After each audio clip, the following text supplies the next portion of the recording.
एक दफा किसी हामला हरन को बच्चा जन्म देने की हाजत पेश आई तो उसने दुनिया के किनारे पर मौजूद जंगल की राह अख्तियार की। फिर यूं हुआ कि अचानक मौसम खराब हो गया। आसमान से बिजली गिरी तो जंगल में आग लग गई। घबराहट में हिरन ने जान बचाने के लिए आसपास देखा तो एक शिकारी निशाना बना रहा था। दूसरी तरफ शेर था। हिरन को उलझन हुई कि इस फैलती हुई आग में जलकर मरना होगा या दरिया में डूबकर जान देनी होगी, या शिकारी मार देगा या फिर शेर अपने भूख मिटाने के लिए नवाला बना देगा। हर समत खतरा है, फिरार की कोई राह नहीं। उस वक्त हिरन के अख्तियार में जो था वो करने का फैसला किया, यानी पैदाइश पर तौजा मजकूर की। फिर ऐसा हुआ कि शिकारी ने निशाना लगाया तो आसमान पर बिजली चमकी।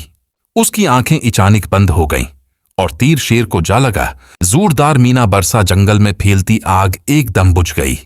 हिरन को उसके खालिक ने बचा लिया।